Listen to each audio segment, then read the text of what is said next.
এই মাহৰ ভিতৰতে নিযুক্তি মানে মডেল কোড অফ কণ্ডাক্ট লগাৰ আগতে আমি দিবৰ কাৰণে চেষ্টা কৰি আছোঁ।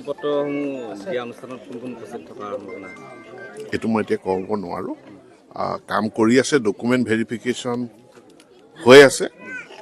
মই ভগৱন্তক প্ৰাৰ্থনা জনাইছোঁ যে ডকুমেণ্ট ভেৰিফিকেশ্যনৰ প্ৰক্ৰিয়াটো যাতে আমি সোনকালে সুকলমে শেষ কৰিব পাৰোঁ।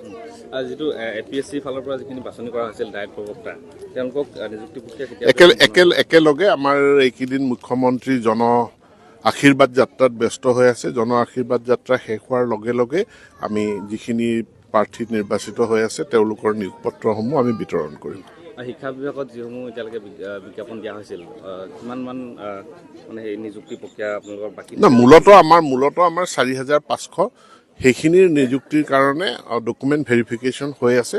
ডকুমেণ্ট ভেৰিফিকেশ্যন সম্পূৰ্ণ হ'লে বা তাৰ প্ৰতিবেদনৰ ওপৰতে তেওঁলোকক নিযুক্তি দিব পৰা নোৱাৰা গোটেই বিষয়টো নিৰ্ভৰ কৰিব। শিক্ষা বিভাগত আৰু নিযুক্তি দিবৰ কাৰণে থাকি গ'ল নেকি? নিযুক্তিটো শিক্ষা বিভাগত খালী পদ ওলায়ে থাকে।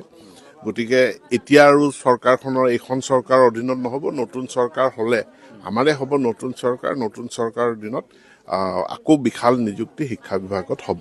নতুন তেতিয়া যিখিনি আকৌ নতুন পদসমূহ বা নতুন বিজ্ঞাপন তেতিয়া ওলাব সেইখিনি?